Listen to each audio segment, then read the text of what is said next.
Okay, we're live on this side too. All right, this is the Lincoln County Board of Commissioners meeting. It is Monday, February 1st. Happy Groundhog's Day tomorrow. It's 3 o'clock and I will call the meeting to order. We are meeting virtually. We have all three county commissioners present, which does constitute a quorum. And we're going to try to do recognition and proclamations of employees that have been with us for 5 years or anniversaries thereof. And also after that, we'll see if we can at least recognize new employees through some introductions with our Deputy Director of Personnel. But before we get to the new hires, I'll recognize the 4 employees that we have this month. We always do this the first, or try to always do it in the first meeting of each month. And I don't know if these people are here. Let me look at the participation list. Some of you may be here. We'll start out with Christopher Marks, who has been in the sheriff's office for 5 years. And I don't believe he's here, but I see the sheriff is here. So please share our appreciation for his dedication and service for 5 years. Next, we have David Martin, also in the sheriff's office. He's been employed by the county for 10 years. And moving on, another 10-year employee, we have Steve Hodge, who has been in Public Works for 10 years and serves informally, I think, as the Deputy Director of Public Works there. I don't see him on the call either. And last but not least, Roxanne, I'm going to say Gano. And pardon me? Gano. Gano. I'm sorry, Roxanne, you're on the call. Okay. And I blew your name. My apologies. It's close my name. It's quite all right. Well, I have a hard time with English, so these foreign names, like Florence's last name, Anyhow, thank you for your 40 years of service. We appreciate your dedication and want to recognize you for your hard work. So thank you. And again, appreciate everything that all of these employees have done for the county and for our people over the last years. All right, we'll move on to Jaylene, and I will let you introduce the new hires and try to recognize them if they're on the call. Otherwise, I would encourage them to come back and visit us again sometime in the future. But I'll turn it over to you.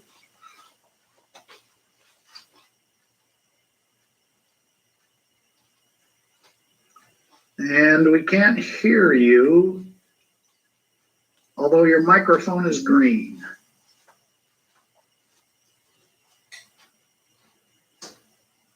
Your microphone's still green, but now we can't see you.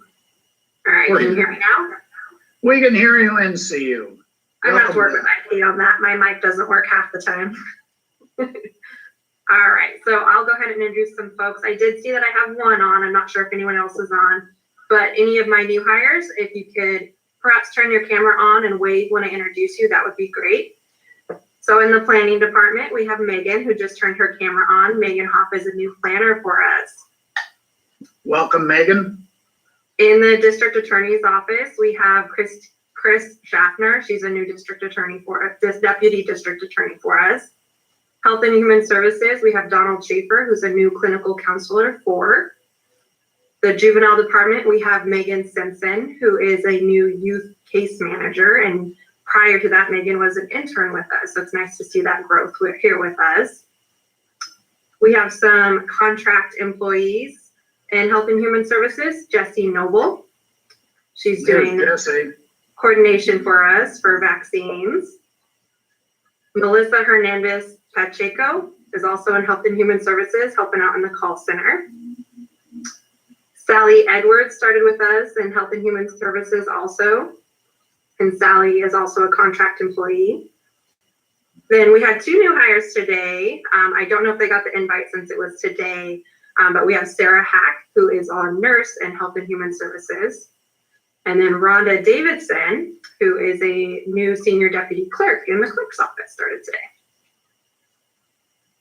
All right. Well, again, welcome to all of you, and we look forward to seeing you again. And hopefully it won't be 5 years until we see you again, but we'd like to see you in 5 years too. So thank you. 5 years for the presentation of service pins, right? Correct. Okay. Sorry. Yeah, just in case people were wondering what that reference was about, Chair Hunt. That's, yeah. Earlier we recognized 5-year anniversary, so we hope to see you as a part of that group in 5 years from now. But again, don't wait that long, and welcome to the county. All right, we'll move on to the adoption of the consent calendar. These are items of a routine nature or items that have come before the board previously. If any commissioner or staff would like to highlight one of these items, now is the time to do that. Otherwise, I'll entertain a motion for approval of the adoption of the consent calendar as presented. Mr. Chair, I'd move for adoption of the consent calendar as presented.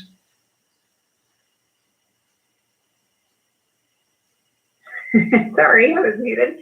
And I will second that motion. I could second it, but I was waiting for you, Katie. All right, it's been moved and seconded. All in favor say aye. Aye. Aye. That motion carries. I heard 3 ayes. Next, moving along, we have a decision and action item. This is authorizing an intergovernmental agreement between Lincoln County, Benton County, Lynn County, and Lane County of governments to obtain an economic development administration grant for rural broadband. And I see Rachel just turned on her camera. And in addition to Rachel, Council Belmont will present this item. So I'll turn over to you first, Rachel. Great. Hi, everyone. How are you doing today? Super excited to tell you about this project. We have applied as a region to conduct broadband feasibility studies. And so we are in the very last piece of the process for getting approval from the Economic Development Administration for this grant. It's a little over $300,000. And what a feasibility study will do is a couple of things. And we also, I just want to let you know that we have, this is part of the work that the Broadband Action Team, or BAT, is doing. And the BAT is made up of actors, stakeholders from all 4 of those counties. And including on that BAT membership is people from the Oregon's Broadband Advisory Council. So these are folks who inform the legislature about different issues going on in broadband. So we've had their input as well a lot on this project. So feasibility studies are something that we definitely all need, especially at kind of in a regional perspective. They will tell us the estimate for the cost of building out a broadband solution for each county in all the corners of our counties. It'll show the business model for somebody to go and build a broadband solution. This is more for more urban areas. And it'll show the kind of the grant gap that is needed to help for rural areas. You get a look at what areas do and don't have broadband. You get a thorough analysis of current broadband rates, a description of broadband technologies in use and those that are being proposed as solutions for the 4 counties. We're going to look at future and competing technologies. It'll also administer speed tests to make sure that we're actually getting the quality that we're supposed to be getting.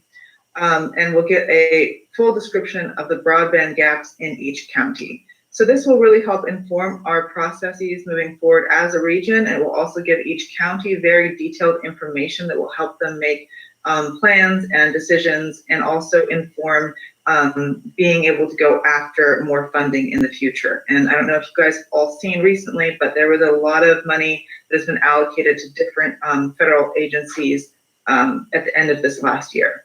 So. Questions or comments from commissioners? I saw Commissioner Hall turn her microphone on first. Thanks, Chair Hunt. And just a couple of questions, Rachel. This is an oversimplification, but broadly, I know there's one group of grants that are competitive in nature, and others, essentially, if you meet all the requirements for documentation and submit the application, you'll be funded. So I guess I'm asking, is this a competitive grant that we might get, or a non-competitive grant that making this application essentially will bring us the funding? So this is a very competitive grant. It was part of the emergency funds that were allocated to our region within the Economic Development Administration, and it was a first come, first served basis. And we are basically, I can't say that we've gotten the grant because it hasn't gone through the final approval, but we're 90% of the way there. So it would be highly unlikely for us not to receive this grant at this point, barring any unforeseen circumstances at the DC levels review. Okay, wonderful news. Now, can you give us even a rough timeline? If we approve this order today, how soon before we'll know 100% sure? And then if we are approved, what's kind of the timeline for the work to be completed? What, you know, a time frame, matter of months, or whatever you can tell us on that. That's the $1 million question. When does EDA get around to approving everything? I have been told a few weeks, in quotes. So that's their best estimate of how quickly DC is going to move to approve. Then it will probably take a few more weeks after that to do final paperwork. So we're looking at probably 2 months down the line for being able to say we have the grant and we can start the work. Once we have that in hand, the estimate is about 6 months to do the work across all 4 counties. That will obviously depend on the capacity of the contractors that respond to the RFP. All right, thank you. That's all the questions I have. All right, thank you, Commissioner Hall. Commissioner Jacobson. Yeah, not so much questions, just a couple of things I want to mention. One is, you know, why are we in a region and why didn't we just go after it ourselves? Because I've been asked that. And one is, as Rachel had said, these are very competitive grants.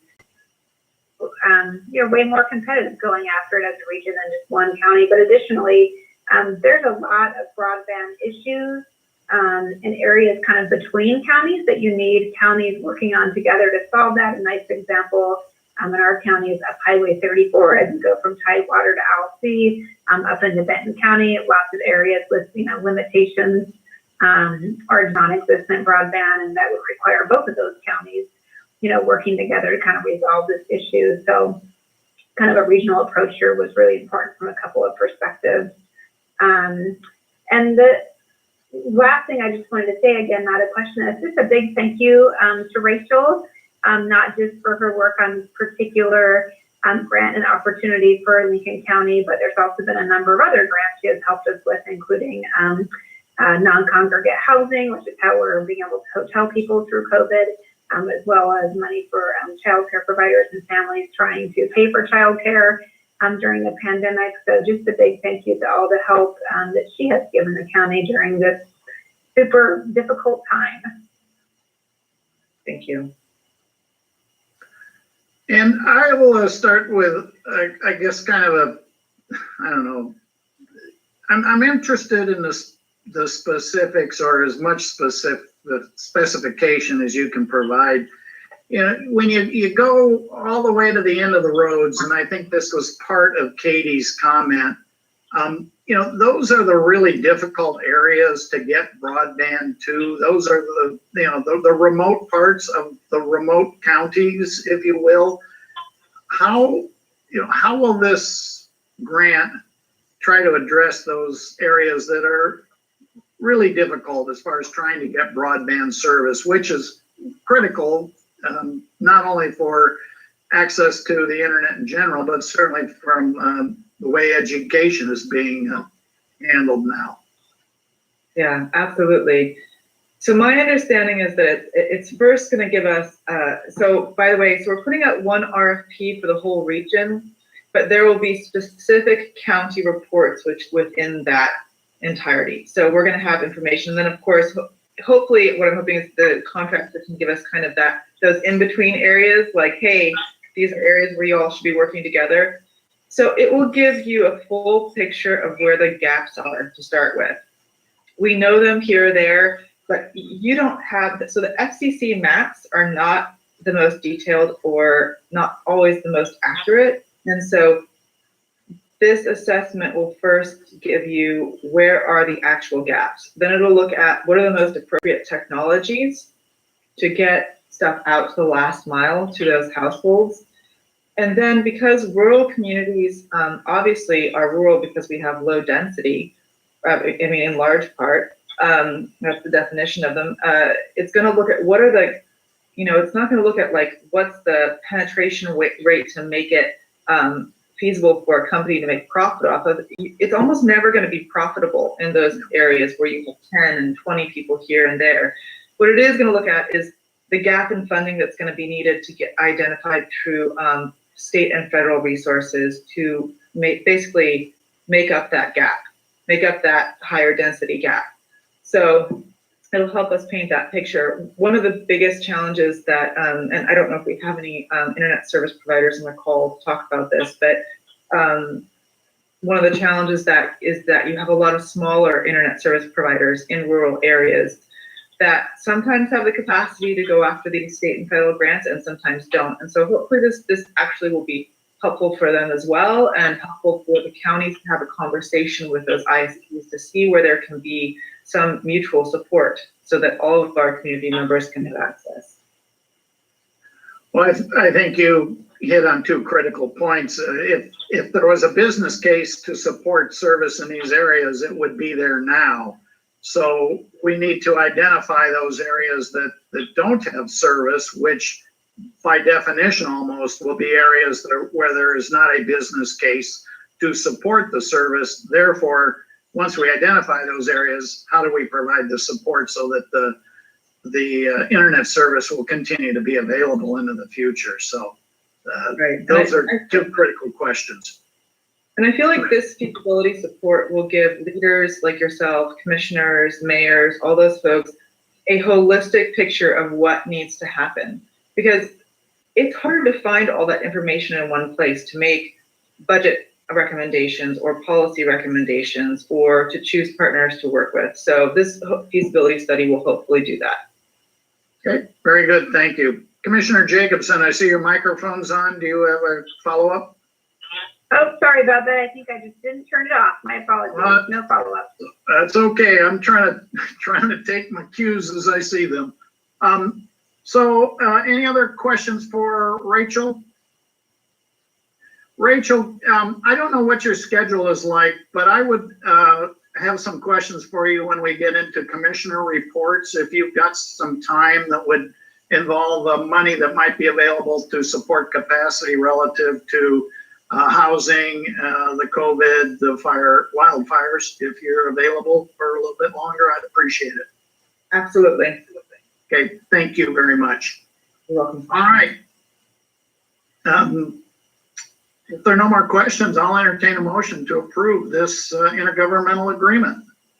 Commissioners, if I might, Oh, just okay. before you do that, just to fill you in on some of the details now, Thank you. fill out the what we have in front of you today is we actually have prepared an intergovernmental agreement with the partners, and that includes, as was discussed, Benton County, Lane Council of Governments. They have some sub-agreements with some of the cities who are also participating in this. So it's a pretty broad coalition of partners that are going to be engaged in seeking this funding. So we have the IGA about 95%, maybe 99% done. Rachel and I have to tweak some small elements of that to get it done, but it establishes a couple things. It establishes the responsibilities and roles of each of the coalition partners, and there is some matching obligation we have to do, and it's identified the county's obligation, in addition to doing a lot of the administrative functions through Rachel, and that funding is provided in the IGA,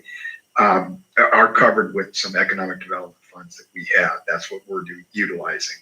And we will be the lead on actually selecting the consultants using our process to do that, and then working with the Broadband Action Team to actually move forward to complete the study.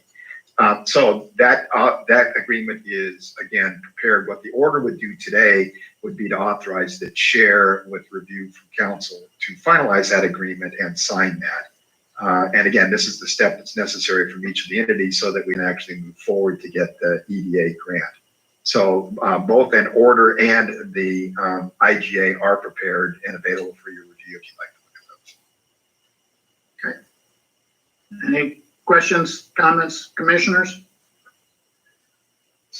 Nope. I'll entertain a motion.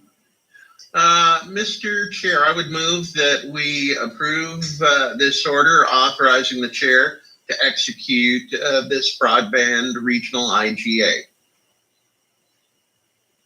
And I will second the motion. And I will call for a vote. All those in favor say aye. Aye. Aye.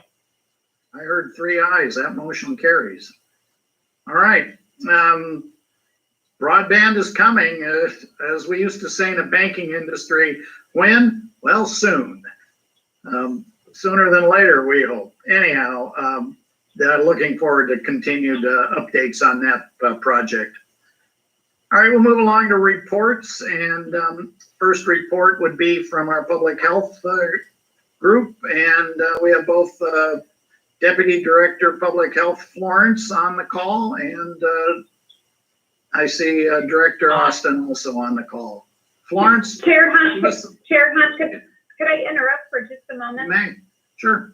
I should have said this in the beginning of the meeting, my apologies, but at 4 o'clock today, there's a special meeting with the Association of Oregon Counties to discuss Dugami, which we have passed a resolution of support of in the past. So if we are not quite done with our report yet, I am going to excuse myself at 4 o'clock to go represent us in that meeting. So I just wanted to let everyone know that now, if you see me disappear at 4. We will understand if your camera goes blank.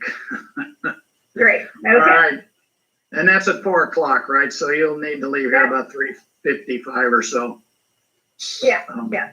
Yeah, the advantage of the virtual meetings is you can stay in the same chair and change meetings, but still take some time. So just wanted to let everyone know if you see me get off right at 4, it's like I said, to go represent our interest with Dugami on that call. Well, and we'd still have a quorum, but we really probably won't be making any decisions at that point. So thank you. Okay. Back to you, Florence. Good afternoon, everyone. Florence Portal, Deputy Director of Public Health. I'm going to wait for the report to be pulled in front of our very eyes before I start.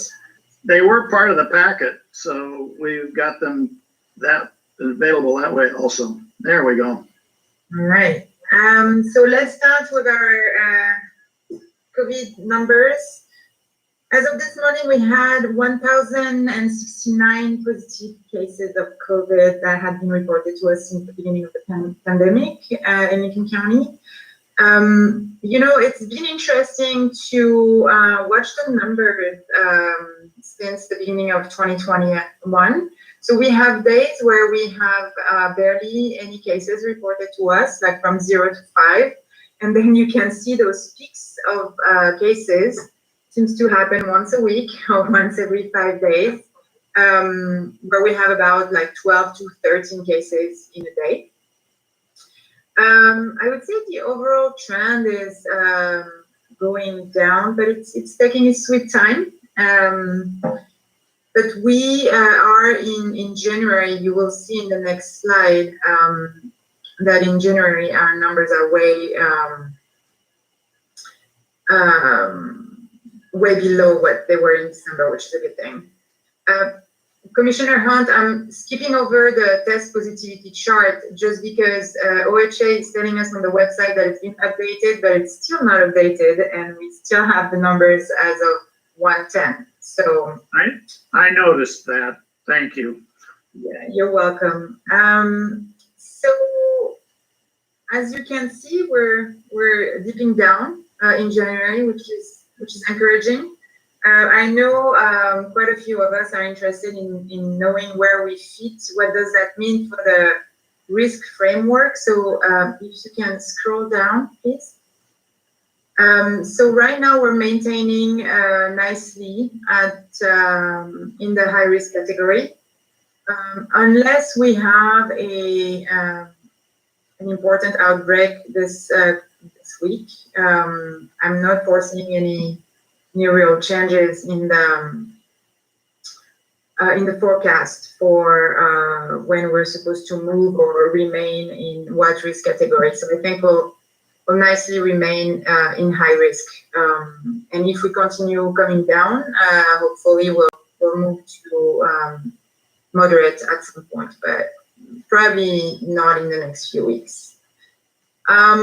So Commissioner Jacobson, you had questions last week about what kind of spread are we seeing nowadays in Lincoln County, and so I looked at that a little bit and talked to the team, and pretty much so the spread is not so much sporadic. It's mostly close contact, and it's mostly folks who are apparently the trend seems to be somebody in a household gets COVID from outside the household and then brings it back into the household. So we have quite a bit of household transmission nowadays. A few outbreaks.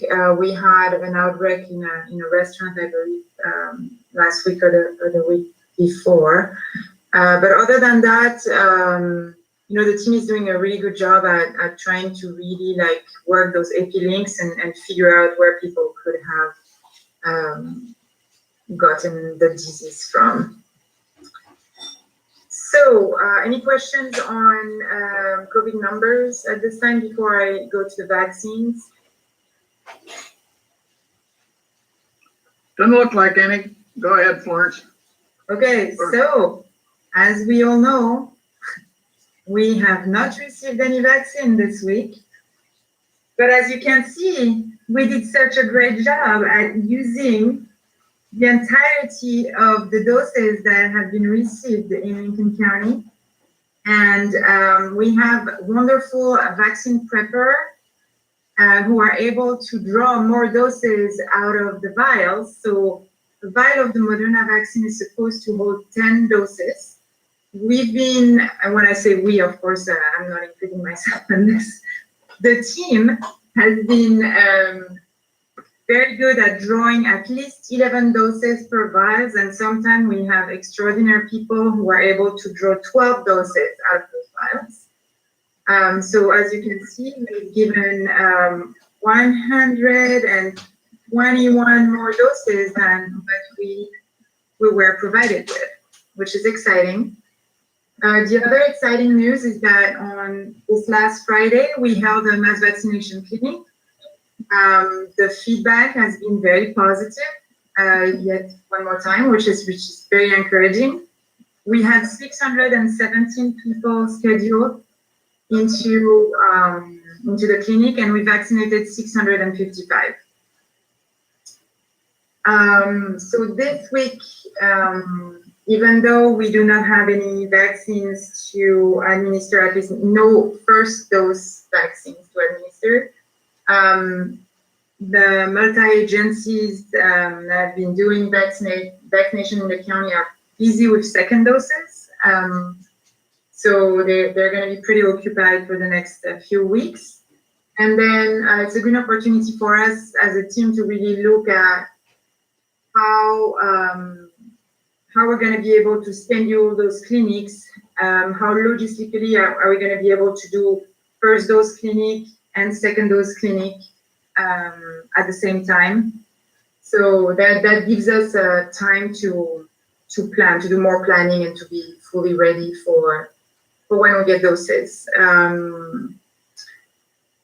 So I don't know, Wayne, if you would like to talk about the letter now, or if Rebecca wants to talk about the call center.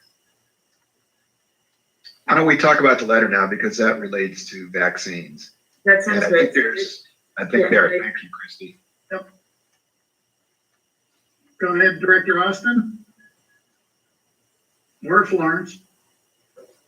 Sure. So this is the letter that we are going to send to the director at OHA, Patrick Allen.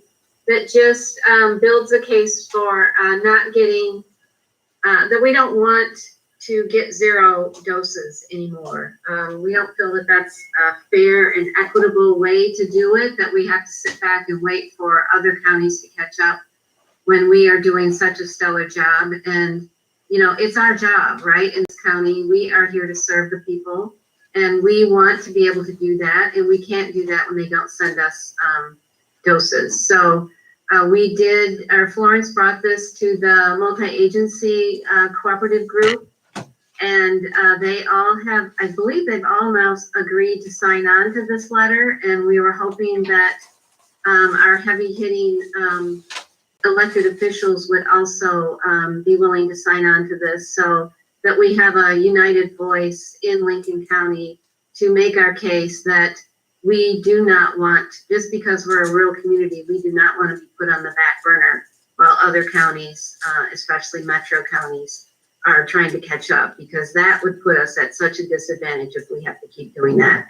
Because we all know, you know, they have a lot more people. Of course, it's going to take them a lot longer, but there's no reason why we shouldn't be able to just move forward and get our people vaccinated, especially given the fact that, you know, we are struggling. We don't have the resources that the cities have.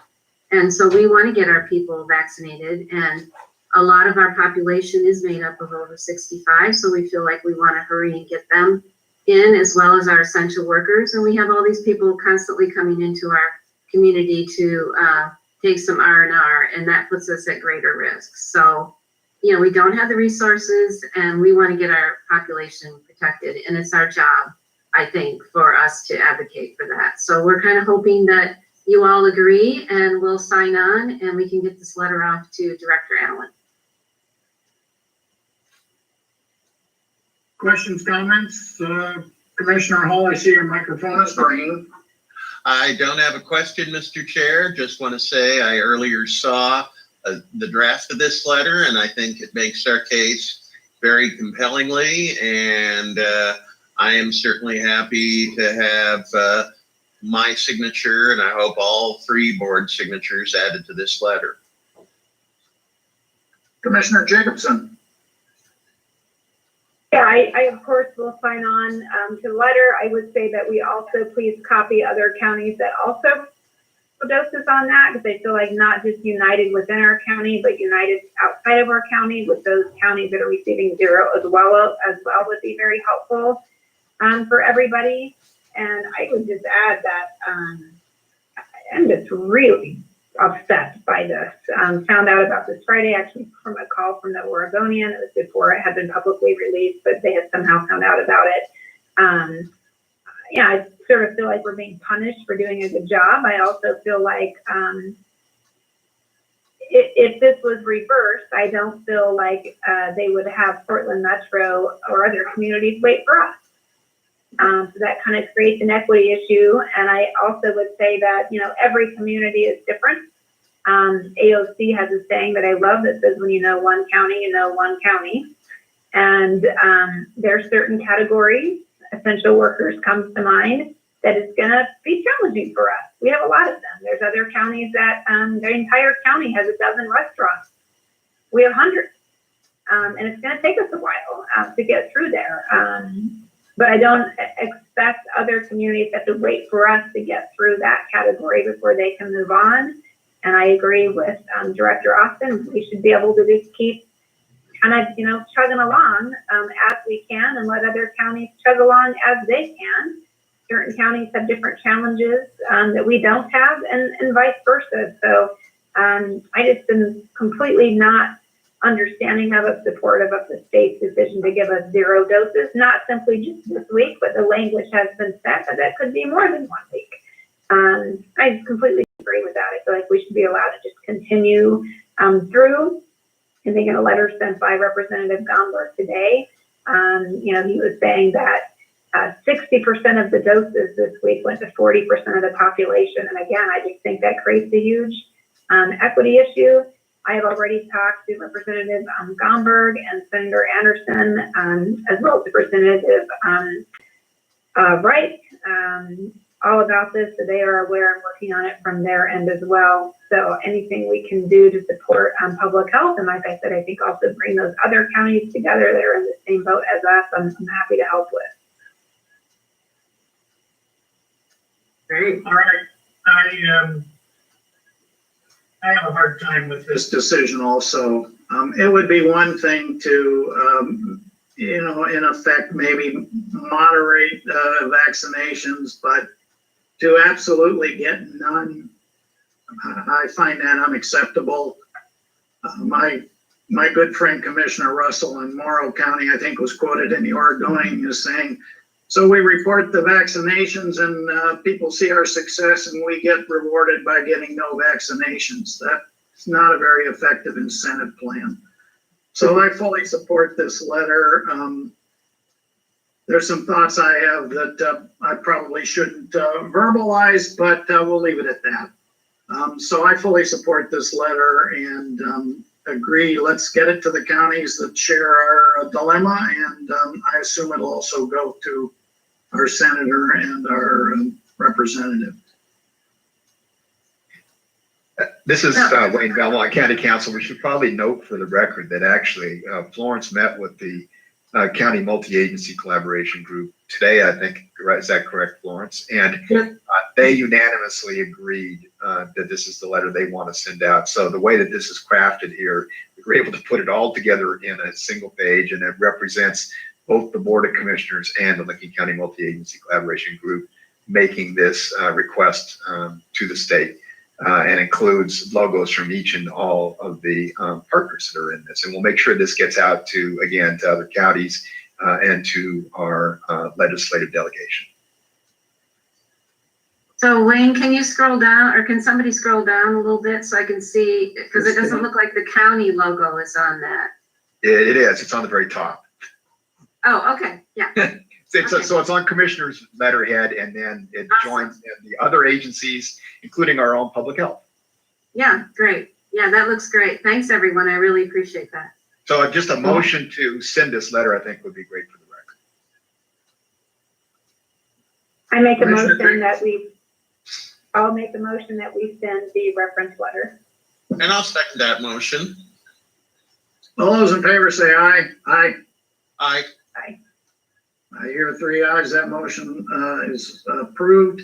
And I'll note, when you look at all of the logos at the bottom of that letter, it's a pretty broad and I think speaks loudly as to our position, broad recognition of the problem. So thank you, Florence. Thank you, Director Austin. And thank you to all our partners that are part of that letter. It's hopefully a message that will be heard loud and clearly. All right. Anything else, Florence? I believe we have possibly a little appeal to make for the call center, Rebecca. Yeah, so the other thing that I wanted to let you know, that I'm sure you're aware that we did reopen the call center. So we actually have people in the call center taking calls from people that want, mostly about the vaccine, of course. And what we are finding, so Friday we opened up a new wait list for people over 65, because that's really the next group that we're going to be focusing on. And so people can go onto our website and they can sign up themselves on this wait list, or they can call the call center, which is 541-265-0621. And somebody there will pick up the phone and help them get on the wait list and hopefully answer any other questions they have about the vaccine. So the ask is, and I've done this before in this board meeting and with very good results, is that just to let the community know that I'm still looking for about 4 people who could help me staff this call center. And right now, currently, we're running the call center from Monday through Friday, 9 to 5. So they would have to be available for at least 4 hours every day. And that may change, the days of the week may change if we have to move up into a weekend, 20 kind of a 7-day-a-week operation. The days could change, but I want them to be able to commit to at least 4 hours, 5 days a week. So the minimum is 20 hours. We would love to have people that could give us 40. These are paid positions, and I am sort of desperate at this point because for every call we get in, we estimate it takes between 8 and 10 minutes to work with a person to get the form filled out. And it's not that the form is difficult or anything. People can go online and do it themselves, but it just takes time. And of course, we want to be able to answer questions. So it is a time-consuming thing, and we're trying to figure out right now to make sure that our staffing is adequate. We don't have a sense of if people are waiting a long time, if their calls are getting dropped and they're having trouble reaching us. So we're working with IT right now to see if we can figure that out.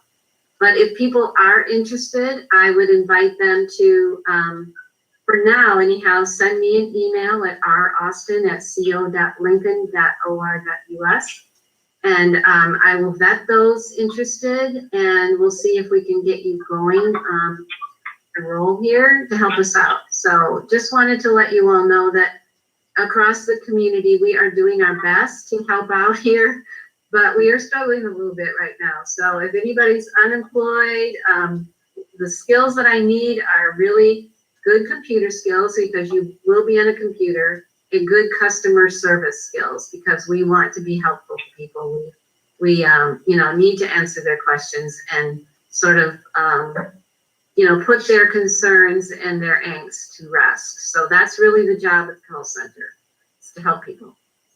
So thank you for letting me do that little pitch. And if you have any questions, just so you know, like I said, we opened the wait list on Friday, and we now have 4,000 people on the wait list. So that's about 25% of our over 65 population. So people are liking it, and some people need help getting on it. So we want to be able to help out where we can. Commissioner Hall, I saw your hand raised. Yes, thank you, Mr. Chair, and thanks, Director Austin. So very quick follow-up question on your solicitation for people to help out, to help manage the call center. If there is somebody out there listening, or we contact, do they just go through our personnel office, or what's the route that someone can express interest? Well, these are contract limited duration positions. So I usually work with legal to get the contract, and then they show up at personnel to sign on the contract, get a little orientation, and then we take them back to the call center and get them oriented there. That's how it works. It moves pretty quickly. So yeah. Actually, I do have someone who just contacted me the other day who was a recent retiree who was looking for part-time work, and I think actually might be a very good fit for this if she's interested. So refer her to legal counsel then. Oh, no, refer them to me. I want to talk to them first. Yeah. Okay, that makes sense. Okay, great. They can send me an email introducing themselves, and then I'll call them. Sure, wonderful. Yeah, okay. Thank you. Great, thank you. Commissioner Jacobson.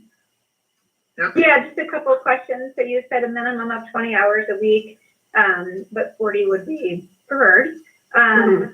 I know we don't know this, but are you thinking if people are going to be needed for the next 30 days, 90 days? I think they'll be needed for a long time. Okay. I mean, all right. We're hoping we can get the bulk of, well, we don't know. It's hard to say, but I would say for 4 to 6 months at least. Okay. Yeah. And a lot of that, of course, has to do with the supply chain of vaccines just not being real robust right now. So hard to say. My second question is, do these need to be adults? Do you have to be 18? Background check, is there just other requirements that people need to have? I think I would prefer adults over 18 for sure. These calls are kind of intense, some of them, and some people are distressed. So it's going to take a certain skill set, kindness and patience and things like that. So probably don't want to get a lot of youngsters in there that don't have experience in that regard. I know their computer skills are probably super duper, but Yeah, probably. otherwise. All right, thank you. Hopefully this meeting itself will drum some people up. I know it has in the past, but I will do some personal recruiting as well. And I also know that, in the past, not only did we find people from these meetings, but we had, kind of backup people for other positions that came up, or if we all of a sudden needed more people at the Carl Center or what have you. I will also say that we had a bunch of volunteers that helped us out on the call center during the fire. So if any of you are listening, you have some experience, and maybe that would be a good fit for you as well. And I'll be reaching out to several of them to see if they'd be willing to do it again. So thanks. Yeah, so the one thing I do want to caution is that we have set this time limit to 20 hours, prefer 40, because we need consistency, and it's kind of a complex job. So once we train somebody, we want to kind of depend on them to keep showing up. So a lot of the volunteers want to come in, once a week, and that wouldn't be a good fit. My comment was just more that we had a bunch of volunteers that did it during the fire, and maybe they would be interested in, stepping forward and taking a position, since they have had a taste in their mouth of what it's about. Yeah, that would be great. Thanks. The only thing I would add, having been a person that misspelled your last name, Director Austin, I will let our listeners and viewers know that it is R. Austin, AUSTEN, Correct. at co.lincoln.or.us. So R. Austin, AUSTEN. And with that, any other information to share with the board? I don't believe so. Florence, are you good? I think I'm good, yeah. Well, Okay. Florence is good. She's done very good work, but any more yes. information? He goes beyond good. Yeah. Absolutely. I'm trying to hold my tongue, Commissioner Hunt. I'm trying to Well, follow after the your letter, join my club. Mhm. All right. Okay, thanks, everyone. I'm going to, I guess, make a minor digression here. The next item would be Echo Mountain Complex Fire, but I've asked Rachel to stick around, and Commissioner Jacobson and Rachel have 4 o'clock meetings they need to get to. And the reason I asked Rachel to stick around is I participated in a call today that was a interim housing work group call. It involved a lot of state agencies, representatives from state agencies, and it also involved other counties that have been dealing with the wildfire housing issue. And I'm not complaining, but I was the only elected official on that call. And it became very apparent to me that when it comes to wrestling with this housing issue, this probably isn't news to anyone, but we really don't have a point person on the housing issue. In conversations with Council Belmont and Executive Director of the South Willamette Coastal Regional Solutions Group, Sarah Means, I understand, and this is why I've asked you to stick around, Rachel, and I understand, Katie, you may have been involved in some of these, Commissioner Jacobson, you may have been involved in some of these conversations, that there is some money potentially coming available from Oregon Business for some kind of capacity building relative to some kind of housing recovery / coordination. And that's my question. That's why I asked Rachel to stick around. What kind of money might be coming, and how might we put it to use? So I can, Sorry, Commissioner, go ahead. I'll tell you what I know, and then Rachel can fill in as well. And I will say that there's a lot of different pots of money floating around. And so the one that I am going to talk about, I think is the one you're talking about, but it may not be. So So the one that I think you were talking about is money that actually came to the state through several philanthropic organizations and trusts that all kind of put money into the state for wildfire recovery to counties that had wildfires this summer. That money is going into Biz Oregon, and then counties will apply. Biz Oregon will actually help counties with their application. And again, this is where I'm getting into I think this is the pot of money you're talking about, but I'm not 100% sure.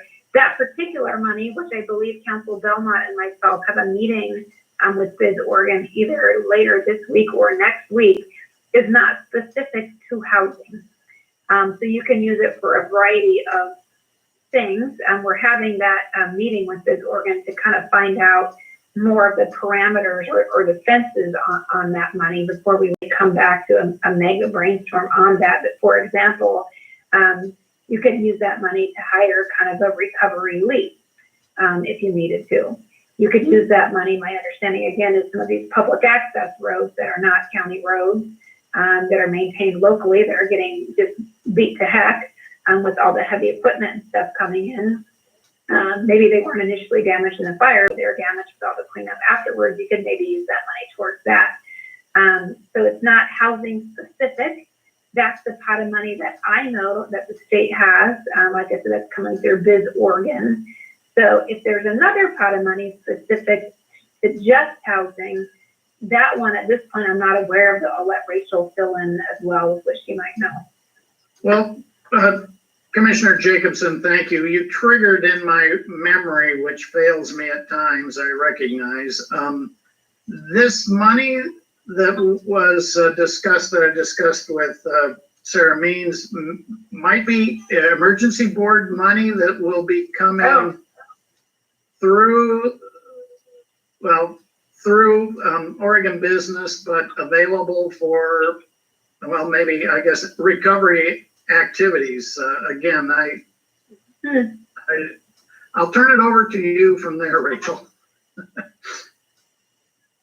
Well, so I haven't heard about that particular pot, but that doesn't mean it doesn't exist. There's so many different pots of money flying around, as you guys have mentioned, and what I can do is track down more details on it for you and circle back shortly.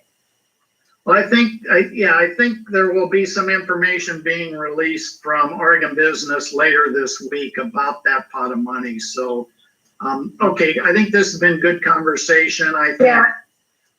And I was just going to add, it very well could be the same pot of money. The last, quick email conversation I had with Melissa Murphy about it, there was a lot of questions I had, but they just didn't know yet. So I think that money was still maybe taking shape, and maybe eBoard did throw in as well. I mean, maybe this is kind of multiple sources coming together. So.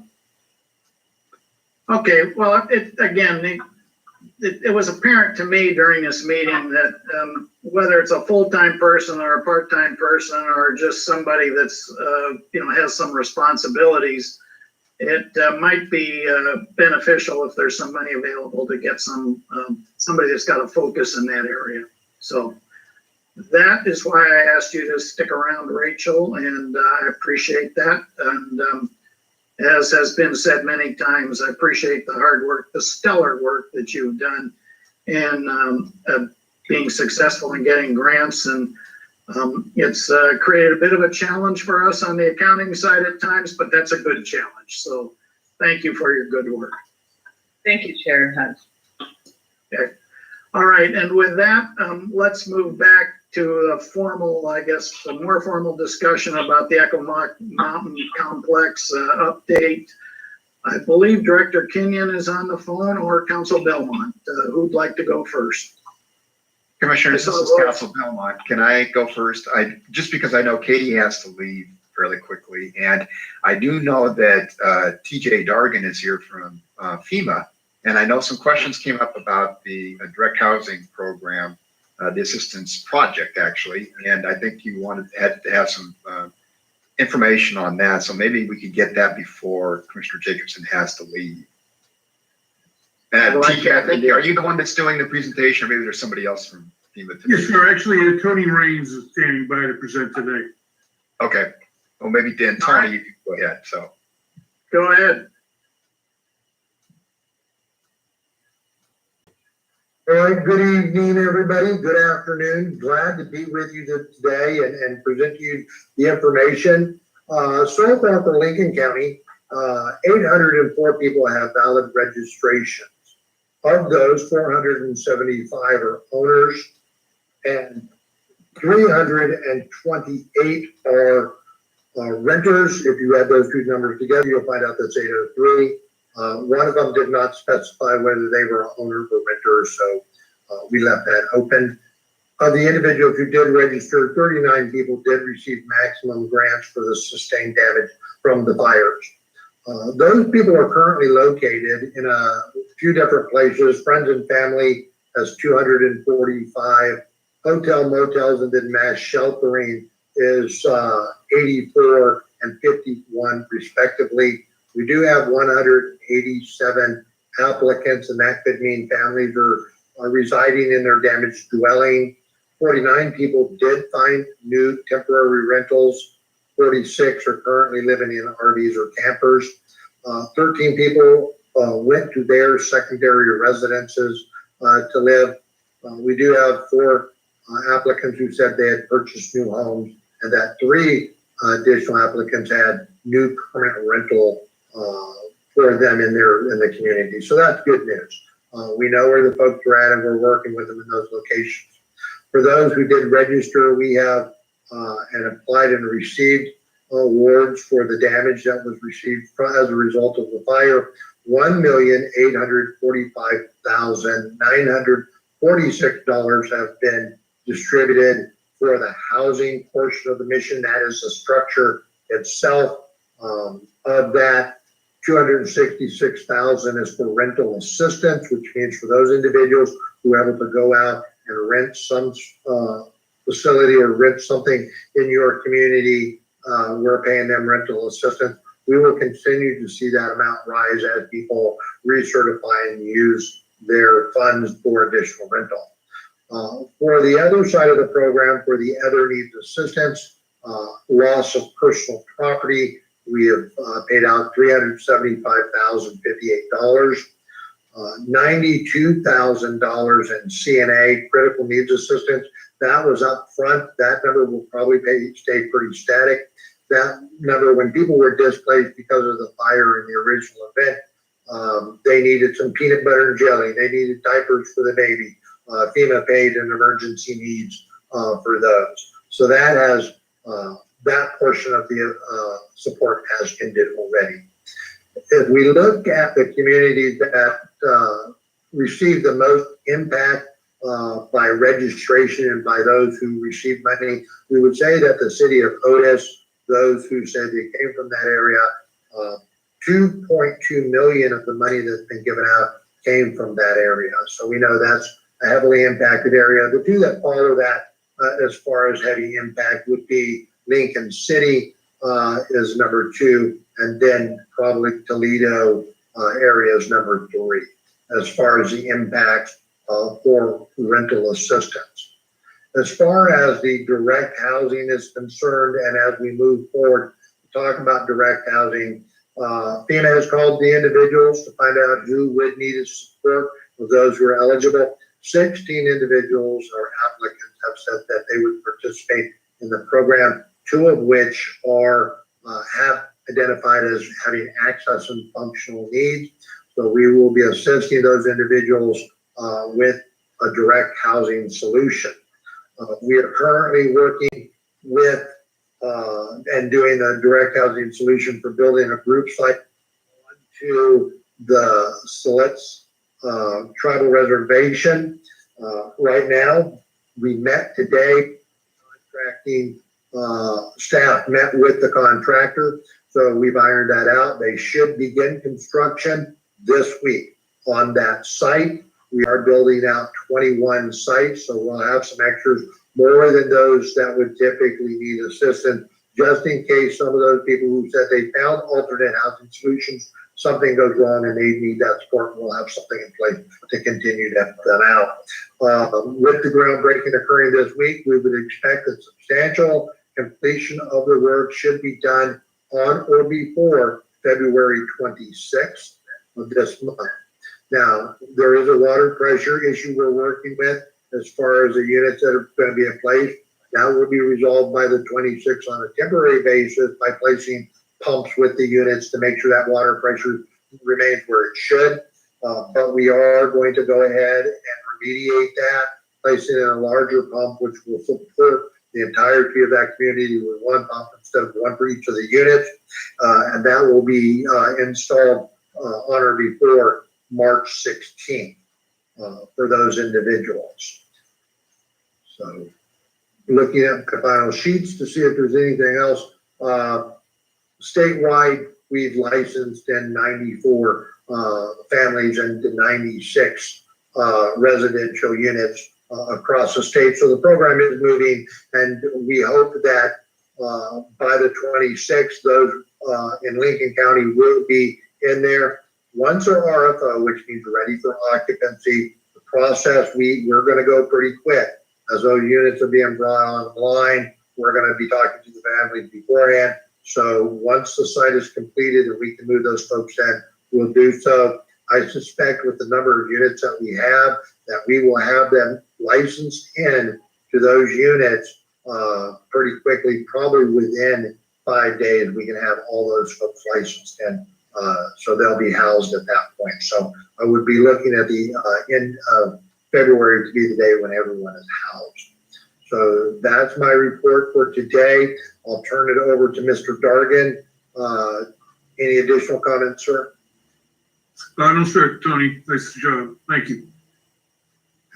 So barring any questions, sir, that's my report. Commissioner Hall, questions or comments? No questions, Chair Hunt. I just want to express thanks to both these gentlemen for providing this report because, you know, in the public's mind, I think direct housing assistance is so strongly identified with the manufactured housing that the beginning of this work is a major milestone. I think not only, of course, for folks who were displaced by the fire, but just members of the community, friends, relatives, and others who are interested in this process. But I also really appreciate, you know, the perspective and reminder I think we're aware of, but not all members of the public might be aware that there are many other forms of assistance besides these manufactured homes, and that FEMA has really been on the job from day one, and it's appreciated. Yes, I would agree. It's certainly exciting to realize that groundbreaking is taking place today or tomorrow for the homes up in the Lincoln City area. I believe it's on tribal property. And hope to realize that those houses should be available for occupancy by the end of the month. That's exciting, and I think under the circumstances, it's pretty quick turnaround. So I appreciate all the work. I think it's also worth noting that, you know, and again, many people realize this, but I think it's worth recognizing we're not the only county that's dealing with these problems and the severity of the housing issues relative to wildfires that occurred over the Labor Day time period. So again, good work. And again, going back to the conversation and the meeting that I participated in earlier, you know, housing is an issue not only relative to the wildfires, but to COVID. So this report really dealt with wildfires, but FEMA's involved in housing that is the needs of individuals that have been affected by COVID too. So it's a big challenge, and appreciate the role that FEMA's involved in. So any other comments, commissioners or presenters? All right. Thank you. And again, appreciate you taking some time out of your day to join us. Thank you, Commissioner. And if any other questions do come up, please feel free to reach out to us. We're here to support you in your recovery. So this is our pleasure to be here. Thank you for having us. Thank you. We know where to find you. Yes, sir. All right, Council Belmont, Director Kenyon. Go ahead, Wayne. Okay, this is Wayne Belmont, and thanks. That was the key thing we wanted to discuss today was the housing mission and get an update from FEMA on where we're at with that. I will say this, that we continue to do work on the long-term recovery. Commissioner Jacobson discussed, we're going to be having some discussions with some other potential funders to actually provide some assistance for us as we look at the long-term recovery group and the activities that we undertake to help survivors out there. This is not something that's going to, stop immediately. Obviously, it's going to be going on for a lengthy period of time while we look at recovery options for everybody up there. So we'll continue to keep you posted on both the funding and the resources that we can bring to bear on that issue. And then I think the other good news right now that I'll turn it over to Director Kenyon. He can talk about the debris cleanup, and I think some activity is ongoing as we speak. Thank you, Wayne. I'm Roy Kenyon, Public Works Director for Lincoln County. And yes, K&E excavating started today. Their goal was to get 3 lots cleaned up today. So yes, the final step has been taken, and things are moving.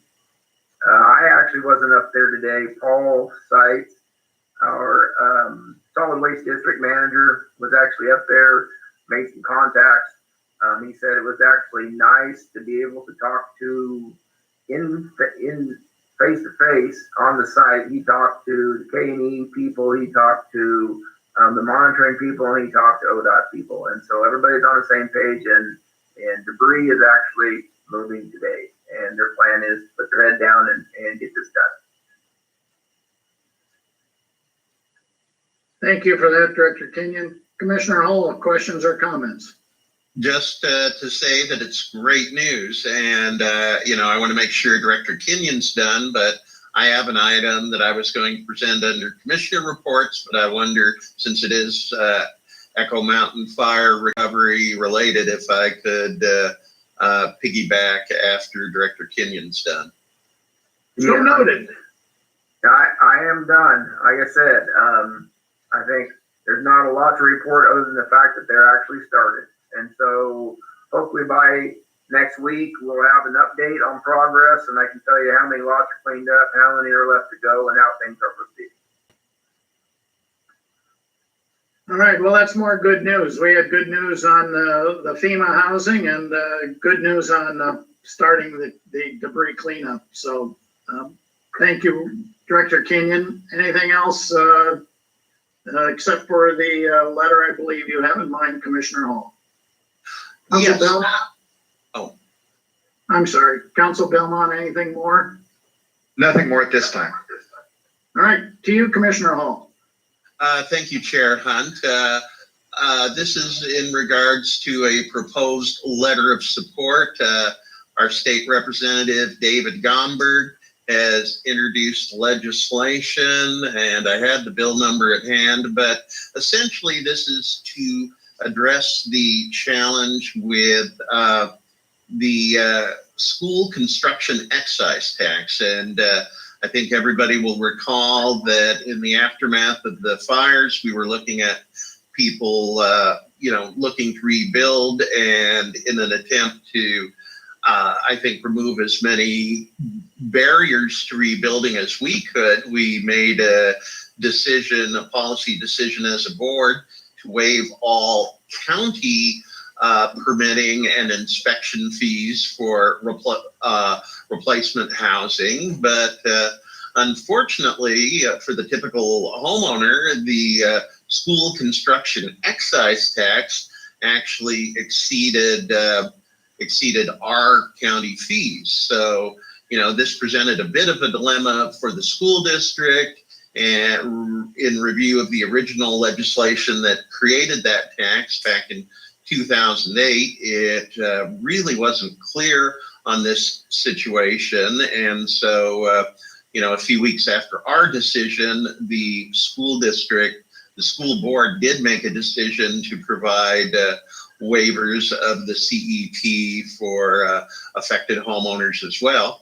But Representative Gomberg really realized that unfortunately, that situations like this will happen again in the state. And so he's got a pretty simple bill. It is House Bill 2307. It's a one-page bill amending the original CET bill that would specifically provide any housing constructed to replace destroyed housing that's destroyed or damaged in a wildfire or other officially declared disaster would be exempt from this tax. So I have drafted a proposed letter of support from our Board of Commissioners. Representative Gomberg was soliciting letters of support for this. And Mr. Belmont has reviewed the draft and has passed it. And I believe he's then going to forward it to you and Commissioner Jacobson for your review.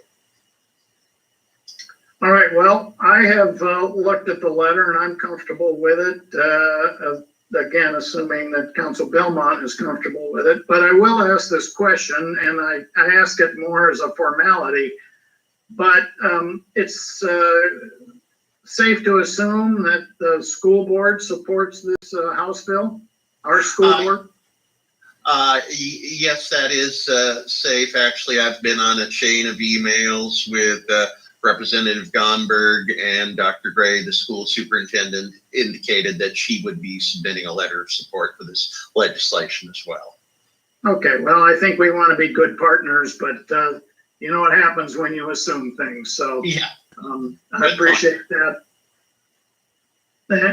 Anything else, Council Belmont, on this subject?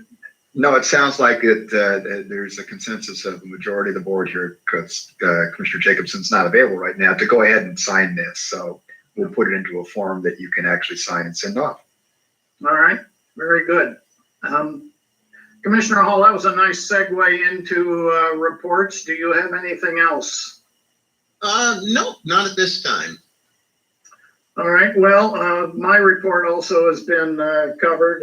Again, it was my participation in the first meeting of the Housing Workforce Group. And again, it became apparent to me that as the only elected official, we probably need to have somebody that has some day-to-day responsibility as far as housing, particularly when you looked at representation from all the other counties and various nonprofit jurisdictions. I will say that the executive director of CSC, Community Services Consortium, spoke well on our behalf and on the other counties that are part of CSC. And I want to recognize, I believe, Peggy for her work there. And yeah, Peggy McGuire. Thank you, Commissioner Hall, Peggy McGuire, for the work that she's done, and not only recognizing the needs and supporting us in Lincoln County, but Benton and Lynn County also. So that would conclude my report. Next item on the agenda is public comment. And Christy, you want to just go to the website where we have had no public comment since our last meeting, except public comment on the short-term housing, vacation rental dwelling subject, and those are being consolidated or filed under the short-term rental workshop page. And as you can see there, we now have public input for today, or since last meeting, since our meeting last week through today at 1 o'clock. And that's where the public input relative to the short-term rentals work will continue to be filed and available for public observation. And again, since last week, there has been no public input on subjects other than short-term rentals. So with that, I will remind everyone that our next meeting of the Lincoln County Board of Commissioners will be on Monday, February 8th at 3 p.m. and it will be a virtual meeting. So until then, we are adjourned. Thank you all.